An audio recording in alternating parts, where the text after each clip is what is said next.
Gold trusted gold buyers. మీరు తాకట్టు పెట్టిన బంగారాన్ని విడిపించి ఈ రోజు ఉన్న మార్కెట్ ధరకు కొనబడును.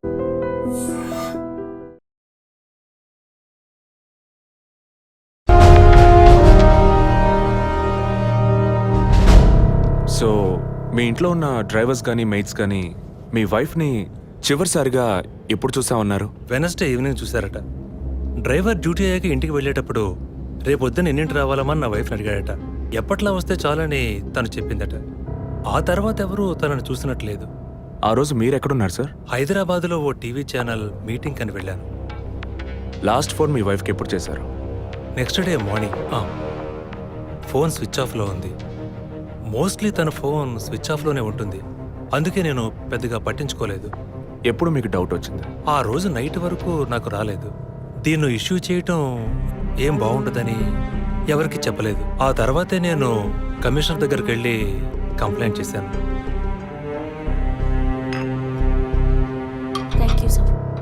సో వివాహం ఎన్నేళ్ళైంది? 4 years. కిడ్స్? ఇంతవరకు వద్దని పోస్ట్పోన్ చేసుకుంటూ వచ్చాం. Now we're in plan. మీ వైఫ్కి హాబీస్, పర్సనల్ యాక్టివిటీస్ ఏమైనా ఉన్నాయా? తను పెద్ద క్రికెట్ ఫ్యానిటీ. ఇండియా గెలవాలని తను చర్చికి పోయి స్పెషల్ ప్రేయర్ కూడా చేస్తుంది. అంత పిచ్చి. ఓ, మీ వైఫ్కి దేవుడు అంటే అంత నమ్మకమా? యా, సండే మిస్ అవ్వకుండా చర్చికి పోయి వస్తుంది. కొన్ని సమయాల్లో లైఫ్లో కొన్ని ముఖ్యమైన నిర్ణయాలు కూడా చర్చి ఫాదర్ని అడిగి తీసుకుంటుంది. ఏ church? Villivakkam Saint Thomas church. ఆ చర్చ్ ఫాదర్ జోసెఫ్ చనిపోయారని తెలుసా మీకు? యా, మా న్యూస్ డివిజన్ స్టాఫ్ ద్వారా I just got to know it. Thanks for your cooperation. Will get back to you shortly. Thank you. అంత స్ట్రాంగ్గా మీరు ఎలా చెప్పగలుగుతున్నారు విజయ్? జెసికాని పోయిన బుధవారమే ఇంట్లో వాళ్ళు చివరిసారిగా చూశారు sir. Saint Thomas church father Joseph murder గురువారం నాడు జరిగింది. అందులోనూ ఫాదర్ జోసెఫ్ చనిపోయింది పాపాలు ఒప్పుకోలు చోటు కావడం వల్ల ఆ రోజు ఉదయం ఆయన ఎవరికో పాప క్షమాపణ చేస్తుంటారు.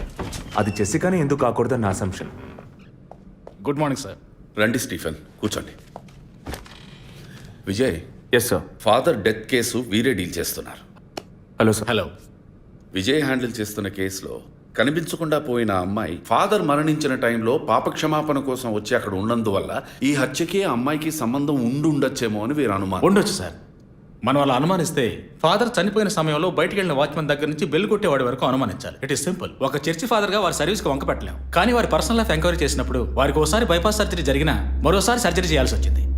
ఆపరేషన్ ఖర్చులు, చేసిన అప్పులు, వీటన్నిటి వల్ల వారి నిర్ణయానికి వచ్చి ఉండొచ్చు. సూసైడ్ అంటానికి కావాల్సిన సిమ్టమ్స్ అన్నీ ఉన్నాయి. ఈ కేసు గురించి మీ ఒపీనియన్ ఏంటి? నాకు మాత్రం చర్చ్ ఫాదర్ మరణం సూసైడ్ కాదని ఎందుకో డౌట్ సార్. ఎలా చెప్పగలుగుతున్నారు? ఆయన పర్సనల్ లైఫ్లో ఎలాంటి వారైనా కావచ్చు, కానీ ఒక స్వచ్ఛమైన క్రిస్టియన్గా జీవించేవారట. అంత స్వచ్ఛమైన క్రిస్టియన్గా ఉన్నవారు తన రక్తాన్ని పవిత్రమైన చర్చ్లో చెందించాలని ఎప్పుడూ అనుకోరు. పోనీ ఒకవేళ సూసైడ్ చేసుకోవాలనుకున్నా అది వారి ఇంట్లో చేసుకుని ఉండేవారు. వారు ఆ పని చేయలేదు. ఫాదర్ కన్నా ఎక్కువగా బైబిల్ చదివినట్టున్నారు. దీనికి బైబిల్ చదవాల్సిన అవసరం లేదు. క్రైస్తవ మతతత్వాన్ని అర్థం చేసుకుంటే చాలు. జెసికా కేసుని, ఫాదర్ కేసుని ఒకే యాంగిల్లో పరిశీలిస్తేనే మనం ఒక నిర్ణయానికి రాగలుగుతాం సార్. మరి ఇంకేంటి సార్, దివ్య దృష్టి ఉన్నట్టు అన్ని వీరే చెప్తున్నారు. ఈ కేసు కూడా వీరికి అప్పగించండి. ఎస్ స్టీఫెన్, నేను అదే మంచిదనుకుంటున్నాను. దీన్ని విజయ్ హ్యాండిల్ చేస్తాడు. సార్. ఏంటి సార్? కేసుకు సంబంధించిన ఫైల్స్ అన్ని వీరికి అప్పచెప్పండి. విజయ్ సార్, ఫాదర్ కేసులో మీకు అసిస్ట్ చేయడానికి స్టేషన్ సబ్ ఇన్స్పెక్టర్ తిరుపతి అని ఒక ఆయన ఉన్నారు. ఆయన మీకు హెల్ప్గా ఉంటారు. కాకపోతే కాస్త ఎక్కువగా మాట్లాడతారు, చూసుకోండి. I will handle it sir. Thank you.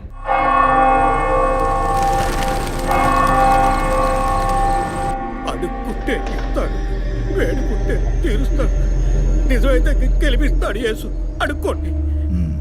Father height weight మీకు మ్యాచ్ కావడం వల్ల ఆయన ఏ పొజిషన్లో కూర్చుని ఉంటారు, ఎలా ఉండుంటారని మీతో ఒక చిన్న అసంప్షన్. లేచరండి. డాంకీ యజ్ఞం కాదు, అందుకు ఇలా కూర్చోబెడతా సార్. నన్ను కొత్తగా మందు కనిపెట్టే డాక్టర్లు ఎలికి మీద ప్రయోగించినట్టు కంగారు పెట్టారు కదా సార్.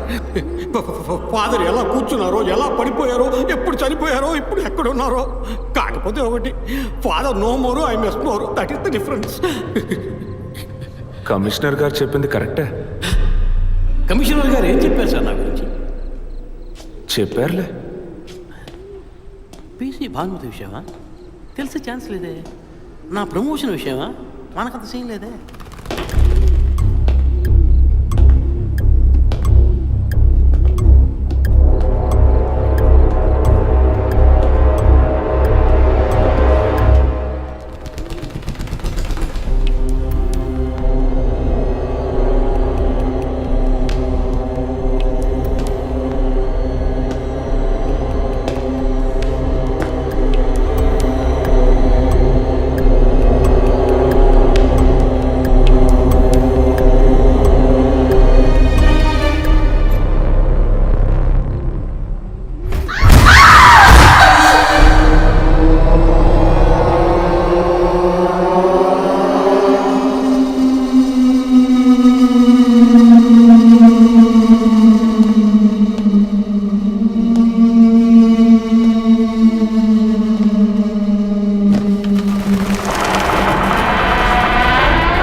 పేరు యాంటోనీ. నమస్కారం సార్. ఇక్కడ 8 ఏళ్ళుగా పనిచేస్తున్నాం సార్. ఫాదర్ రికమెండేషన్తోనే ఇక్కడ చేరారు. ఫాదర్ ఎప్పుడు ఎన్నింటికి చర్చ్కి వస్తారు? ఎప్పుడు 7 గంటలకు వచ్చేస్తారయ్యా. సండే అయితే 5 గంటలకు వచ్చేస్తారు. ఒకవేళ ధూప ప్రార్థన ఉన్నా 5 గంటలకు వచ్చేస్తారు. ఫాదర్ 6 గంటలకు చర్చిలో ఆ రోజు కాలం చేశారు. ఆ రోజు స్పెషల్గా ధూప ప్రార్థన ఏమైనా జరిగిందా? అసువంటిది ఏం లేదే. మరెందుకు ఫాదర్ అంత ఎర్లీగా వచ్చారు? ఫాదర్కి తెలిసిన ఎవరైనా విఐపీలు పాప ఒప్పుకోలకు వచ్చినప్పుడు ఒకరోజు ముందుగానే ఫోన్ చేసి వచ్చేస్తారయ్యా. ఆ రోజు ఎవరైనా వచ్చారా? ఆ రోజున బిడ్డకు ఒళ్ళు బాగోలేదని ఇంటికి వెళ్ళిపోయినయ్యా. కానీ వెళ్ళేటప్పుడు తలుపు ముయ్యొద్దు, తెరిచే ఉంచు అన్నారు. గేట్ తెరిచి ఉంచిన విషయాన్ని ఇంతకు ముందు వచ్చిన పోలీసులు కానీ లేక వీరు కానీ మిమ్మల్ని అడిగారా? లేదయ్యా, ఈ అడగలేదయ్యా. ఏమయ్యా అడిగితేనే చెప్తావా, అడగకపోతే చెప్పవా? I'm exit. ఫాదర్ చనిపోయాక మొట్టమొదటిసారి బాడీని చూసింది ఎవరని చెప్పారు? గీత అనే ఒక అమ్మాయి సార్. ఆ అమ్మాయి ఎక్కడ పనిచేస్తోంది?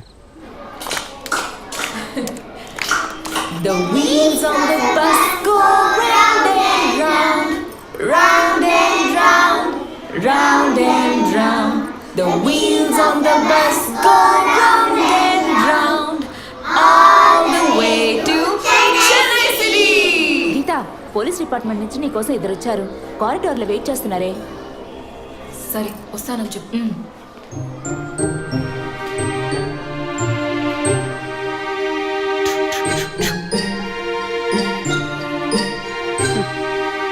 ఈ వయసులో పిల్లలు అన్నాక ఇలాగే అల్లరి చేస్తుంటారులేండి. కానీ రేపు పెద్దయ్యాక మదర్ తెరిసా కావచ్చు, తాత గాంధీ కావచ్చు, మామ నెహ్రూ కావచ్చు.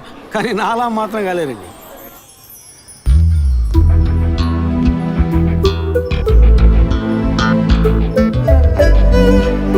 అది వస్తుంది, తనే గీత. పేరు వరకే, నోరు తెరిస్తే రాత్రి మార్చేస్తా సార్. ఎందుకు నన్ను రమ్మన్నారు? మీరేనా గీత? అవును నేనే. ఏం కావాలి? I'm assistant commissioner Vijay Prakash. Me ID card ఇవ్వండి. ఈ మధ్యగా ఎలక్షన్లు పూర్తయి అంతలోనే మధ్యంతర ఎన్నికలా సార్? ఓటర్ ఐడి అడుగుతున్నారు, ఇవ్వండి. I mean me voter ID కాదు, మీరు పోలీస్ అని గుర్తించే ఐడి కార్డ్ అడిగాను. ఏ ఐడి కార్డు ఉంటేనే మాట్లాడతారా? ఏ అడగకూడదా? ఏంటి బస్ పాస్ పారేసుకుని స్టూడెంట్ ఎదుర్కొంటున్నాడు? సరే విషయం ఏంటో చెప్పండి. ఫాదర్ కేసులో ఆయన బాడీని ఫస్ట్ టైం చూసింది మీరే. దాని గురించి మీతో కొంచెం మాట్లాడాలి. నేను ఎన్నిసార్లు చెప్పాలి నాకు అర్థం కావట్లేదు. 2 రోజుల ముందే కదా వచ్చారు. నేనా? మీ డిపార్ట్మెంట్ నుంచే వీరు కూడా వచ్చారు. 2 గంటల సేపు నా ఇంటికి వచ్చి ఇంట్రోగేట్ చేశారు. పక్కింటి వాళ్ళకి సమాధానం చెప్పలేకపోయాను. ఇప్పుడు ఇలా వర్క్ చేసే ప్లేస్కి వచ్చి టార్చర్ పెడితే ఎలా చెప్పండి? అందరూ అన్నారు పోలీసులతో వద్దు అని. నేనే వినలేదు. డెడ్ బాడీని చూసిన వెంటనే వెళ్ళిపోవాల్సింది. ఆ పని మీరు చేస్తుంటే మీ ఇంటికి పోలీస్ కుక్కలు వచ్చేవి. ఏంటి బెదిరిస్తున్నారా? బెదిరించలా, మీకు సమాధానం చెప్పాను. ఇలా చూడండి, మీ డిపార్ట్మెంట్ నుంచి ఎంతమంది వచ్చినా ఎన్ని తడవలు వచ్చినా ఏం అడుగుతారు మీరు? ఎందుకు చర్చికి వెళ్ళారు? ఎందుకు పొద్దున్నే వెళ్ళారు? ఫాదర్ డెడ్ బాడీని ఎప్పుడు చూశారు? మీరు చూసినప్పుడు ఆయన ప్రాణాలతో ఉన్నారా? అంతే కదా. దయచేసి వెళ్ళిపోండి ప్లీజ్. నేను ఇప్పుడు ఇక్కడికి ఎంక్వైరీ చేయడానికి వచ్చింది మీరు ఆయన బాడీని చూసినందుకు కాదు. మరి అదే ఒక మర్డర్ అయి ఉంటే డైరెక్ట్గా చూసుంటారుగా, అది అడగడానికి. నెక్స్ట్ టైం వచ్చినప్పుడన్నా మీరు నిజం చెప్పడానికి ప్రయత్నించండి. నెక్స్ట్ టైం కూడా వస్తామా? ఇన్వెస్టిగేషన్లో ఇంటర్వల్.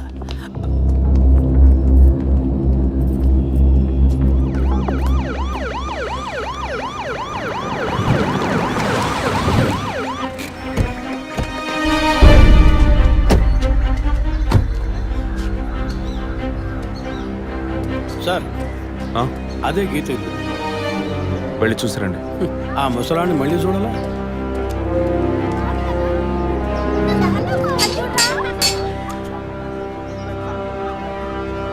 ఏంటి ఇంకా రాలేదు? గీత గారు ఉన్నారా? తను పొద్దున్నే స్కూల్కి వెళ్ళిపోయిందే. ఇంతకుముందు చాలాసార్లు ఎంక్వైరీకి వచ్చి వెళ్ళారు కదా, మళ్ళీ దేనికి?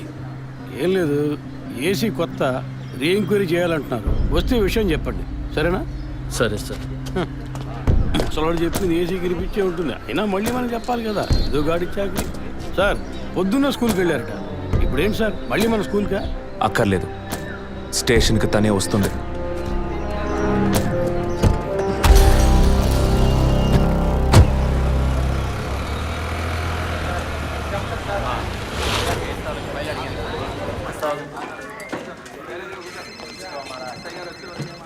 మిస్సింగ్ కేసును తేలిగ్గా తీసుకోకండి. సార్. రేపే నాకు ప్రోగ్రెస్ తెలియాలి. ఓకే సార్ మిమ్మల్ని చూడడానికి వచ్చారు. కూర్చోండి. వర్కింగ్ ప్లేస్కి రావద్దు అన్నాను కదా, మరి ఎందుకు సార్ మా ఇంటికి వచ్చారు? పోలీస్ స్టేషన్కి ఆడపిల్ల రావడం ఓకేనా? ఓకే అంటే చెప్పండి. ఎప్పుడు ఏ క్లారిఫికేషన్ కావాలన్నా పిలుస్తాను. ఇప్పుడు ఏ క్లారిఫికేషన్ చెప్పండి. ఈ చైన్ మీద. హలో, నేను క్రిస్టియన్ని కాదు. Alex, sir. Yes sir. మీరు కొండకి ఎప్పుడు వెళ్తున్నారు? వచ్చే వారం సార్. నేనే మిమ్మల్ని లీవ్ అడగాలనుకున్నాను సార్. సరే, ఓకే, పిలుస్తాను. Thank you sir. నేను కూడా వారం వారం చర్చ్కి వెళ్తాను. అంత మాత్రాన క్రిస్టియన్నా? It makes no difference. Jesus, Gandhi, షేక్ వారా వీళ్ళు ఇప్పుడు ఫ్యాషన్ సింబల్స్ అయ్యారు.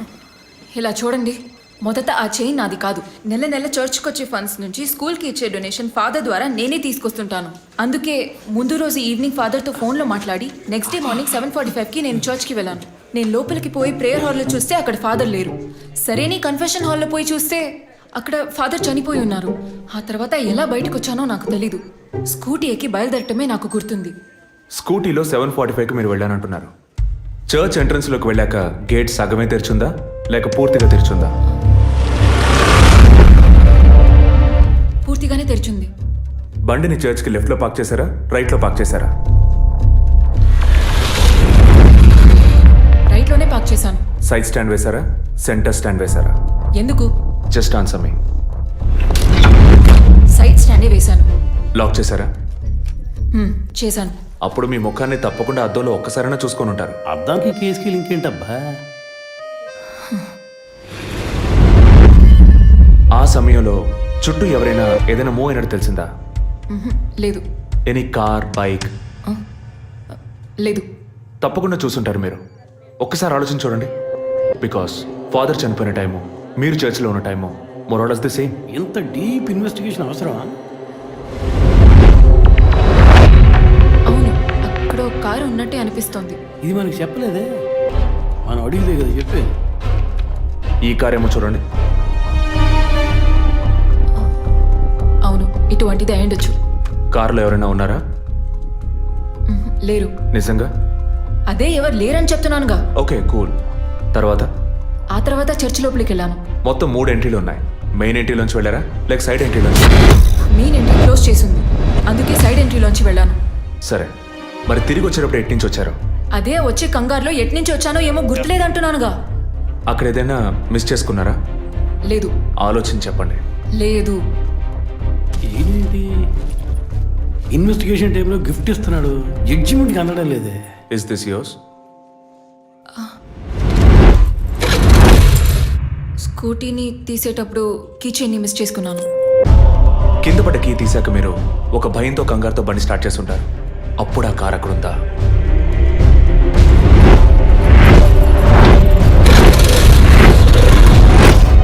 అప్పుడు ఆ కారు అక్కడ లేదు. That's it. జెసికా చర్చ్కి వచ్చింది, స్ట్రగుల్ జరిగింది. బయటికి వెళ్ళేటప్పుడు ఒంటరిగా వెళ్ళే అవకాశం లేదు. పూర్తయిందా? ఇప్పుడు నన్ను వెళ్ళమంటారా? Anyway, thanks a lot miss Geetha. No mention. మీరు చక్కగానే ఇన్వెస్టిగేట్ చేస్తున్నారు. Thank you. మీరు తెలివిగానే సమాధానం చెప్పారు. నన్ను మళ్ళీ మళ్ళీ పిలవరుగా? చెప్పలేం. ఆ? మీరు పూర్తిగా నిజం చెప్పలేదు కదా, అందుకని పిలవచ్చు. ఎందుకు? అచ్చం చూసానా? కాదు, ఆ హత్య మీరే చేసి ఉండొచ్చుగా. ఇచ్చే ట్విస్ట్. ఇలా తేపా మీరు పిలిస్తే నేను రావాల్సిన అవసరం లేదు. Too much. This is the last.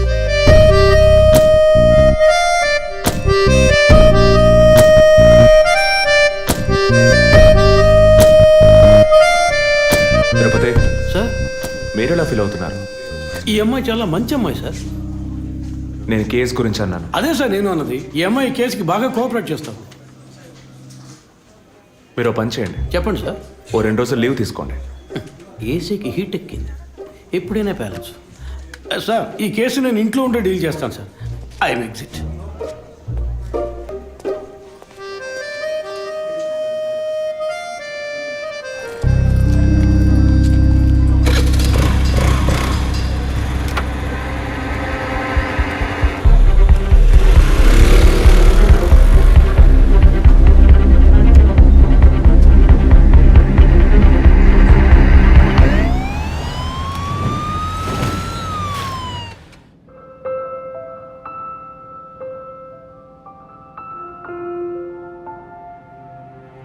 Yes, she is conceived. Thank you doctor, thank you so much. 2 months, 10 days. సంతోషకరమైన వార్త విన్న వెంటనే నాకు ఇప్పుడు ఏం మాట్లాడాలో తెలియట్లేదు డాక్టర్. దేవుడి వరాన్ని కాస్త ఆలస్యంగా ఇచ్చాడు అంతే. డాక్టర్, ఇక మీద నేను నా భార్యను ఎలా చూసుకోవాలి? మన పెద్దవాళ్ళు చెప్పందా, కొత్తగా నేను చెప్పేదేముంది. బట్ యాజ్ అ డాక్టర్ నేను ఇప్పుడు ఏమీ చెప్పను. ఈ ఆనందంలో చెప్పినా అర్థం కాదు. ముందు ఈ శుభవార్త ఇంట్లో చెప్పి వాళ్ళని సంతోషపరచండి, ఓకే? ఈ సంగతి తెలిస్తే ఇంట్లో మాకన్నా అమ్మా నాన్న ఎక్కువ సంతోషిస్తారు. మరి ఆలస్యం దేనికి, ముందు ఫోన్ చేసి చెప్పేయండి. Sure doctor. ఒరే విజయ్ రారా, అభి ఇప్పుడే ఫోన్ చేసింది, తను కన్సీవ్ అయిందట. నేను బాబుని కాబోతున్నాను రా. ముందు నోరు తీసి చేసుకో. నువ్వు బాబాయ్ కాబోతున్నావు. అయ్యో రారా, నేను సంతోషం పట్టలేకపోతున్నాను. ఆడు చేతులు ఆడటం లేదురా. మా ఇంటికి ఒక కొత్త వెలుగు రాబోతోంది madam.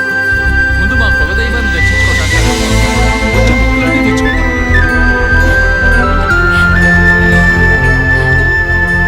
Vijay Vijay police officer దగ్గరే సస్పెన్సా? ఇల్లంతా ఎంత హడావుడిగా ఎంత సందడిగా ఉందో తెలుసా? ఇన్నేళ్ల తర్వాత మిమ్మల్ని అమ్మా నాన్న అని పిలవడానికి ఒక బిడ్డ, నేను బాబాయిని. నాకు అందులోని ఆనందం కన్నా మీ ఇద్దరు మనసులు సంతోషంగా ఉన్నాయి చూడు, అది చాలదురా నాకు. ఇటీవు ఏంట్రా వదింతో పెద్ద డైలాగులు వదులుతున్నావు? రే, ఇన్నేళ్ళుగా నువ్వు ఉదయం దగ్గర వదలని డైలాగ్సా? దుర్మార్గుడా, నీతో మాట్లాడటమే తప్పురా. సరే సరే, ఇంతకీ ట్రీట్ ఎక్కడో ప్లాన్ చేసి చెప్పరా. And once again my hearty wishes to both of you. ఓకేరా, బాయ్. బాయ్.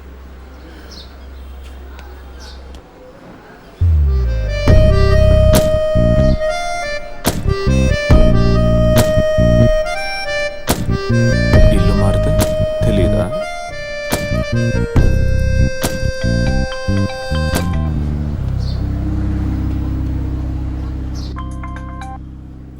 హాయ్.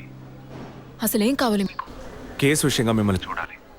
మీకు చూసే అవకాశం లేదు. ఇప్పుడు చూస్తూనే ఉన్నానుగా. ఏంటి బిల్డప్పా? ఇంటి ముందుకొచ్చి నుంచుంటే చూడొచ్చనా? మేము అసలు అక్కడ లేనే లేవు, ఇక మీరు ఎలా చూస్తారు? ఆ ఇంటి ముందు నిలబడి చూస్తే కనపడరు, కానీ Ashok Nagar Majestic flat number 15 second floor balcony నుంచి చూస్తే తప్పకుండా కనపడతారు.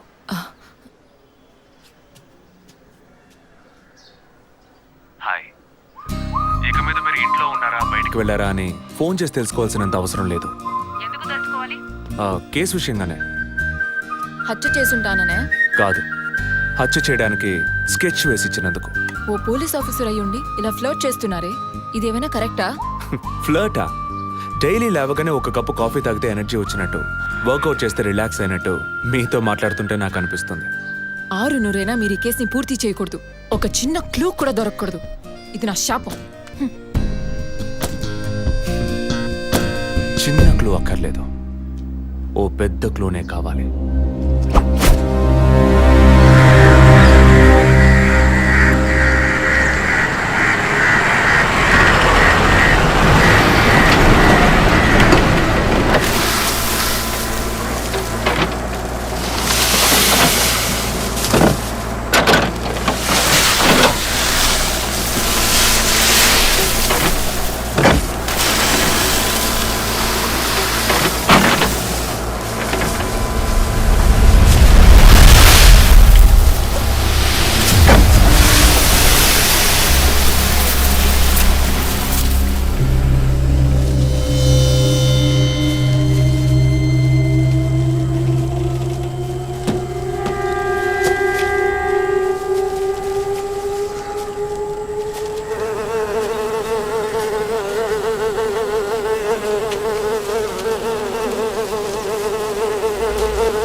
బాడీ జెసికాదే అని కన్ఫర్మ్ చేశారా? సార్ ఇప్పుడు ఫారెన్సిక్ రిపోర్ట్లో ఎక్స్టర్నల్ మార్క్స్ చూసి ఆమె జెసికా అని కన్ఫర్మ్ చేశారు సార్.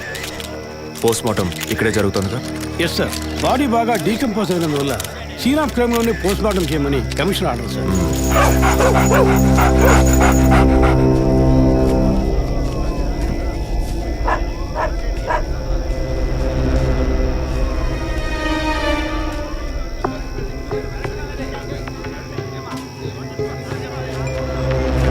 తిరుపతి సార్ కార్లో ఉన్న థింగ్స్ అన్ని మిస్ చేయకుండా కలెక్ట్ చేసి పెట్టండి. Okay sir.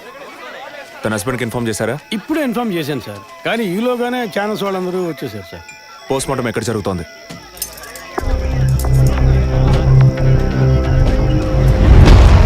సార్ ఖచ్చితంగా ఎవరు నరికి ముక్కలు చేసి ఉండరు సార్.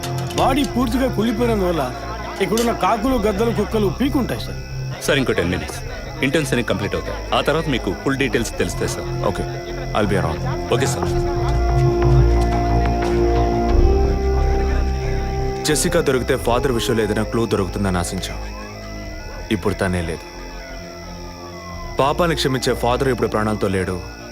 పాపాలు ఒప్పుకోలుకు వచ్చిన జెస్సీ ఇప్పుడు ప్రాణాలతో లేదంటే మరి ఆ పాపం ఏంటి? ఫాదర్కి జెసికాకి మాత్రమే తెలిసిన నిజం ఇంకెవరికో తెలిసిందే. Excuse me sir, physical wound cause of death మీరు చూసారంటే ఎడం చేతి మణికట్ట దగ్గర కోసి ఉంది సార్. బ్లడ్ కంప్లీట్గా డ్రైన్ అయినందువల్లే ప్రాణం పోయింది సార్.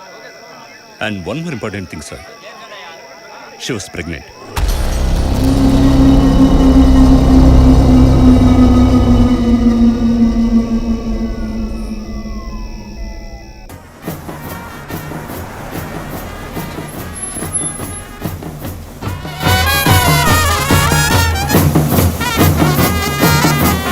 టైం ఎంతైందో చూడు.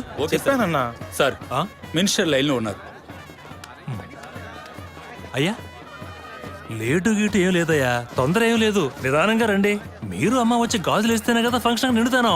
సరేనయ్యా. అయ్యగారు ఎప్పుడు వస్తారు? ఆలస్యం అవుతుందండి. ఇంకో 10 నిమిషాల్లో వచ్చేస్తారు. నువ్వు వెళ్ళి అక్కడ చేయాల్సిన పని చూడు ముందు. ఇంకోసారి ఫోన్ చేయండి.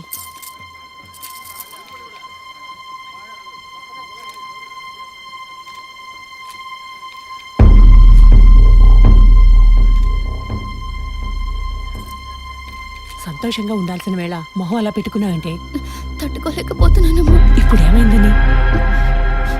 తప్పు కదమ్మా. నువ్వేమన్నా కావాలని చేసావా? అట్టా కళ్ళు తుడుచుకోకుండా కాస్త నవ్వుతూ కూర్చో. ఉం?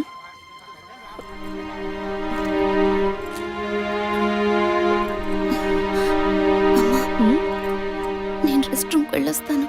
వెళ్ళు, అలాగే రీఫ్రెష్ అయ్యరా. త్వరగా రా, మంత్రి గారు కూడా వచ్చే టైం అయింది. అర్థమైందా?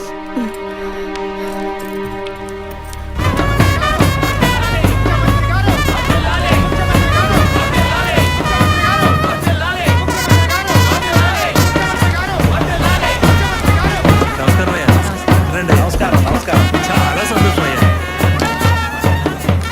అయ్యా, ఇప్పుడు సంతోషంగా ఉందా? అంతా మీ ఆశీర్వాదం అయ్యా. మనవాళ్ళు లేడని తెక్కలవరికి. అవునయ్యా. ఇప్పుడు వంశానికి వారసుడు వచ్చాడు, నీ రాజకీయాలకి వారసుడు వచ్చాడు. నమస్కారం సార్. ఎలాగున్నావయ్యా? మీ దయలు బాగున్నాను సార్. దొరా ఇలా రా. చెప్పండి అయ్యా. ఏమయ్యా, ఫంక్షన్ మొదలవుతుందా లేక పూర్తయిపోయిందా? అయ్యా ఇప్పుడు మొదలెట్టబోతున్నాం. మరి నీ కోళ్ళేదయ్యా? చెప్పండి నాన్న. రే పద్మ ఎక్కడ్రా? బాత్రూమ్కి వెళ్తానంది. వెళ్ళి చూడరా. అలాగేనన్నా. ఇప్పుడే వస్తానే.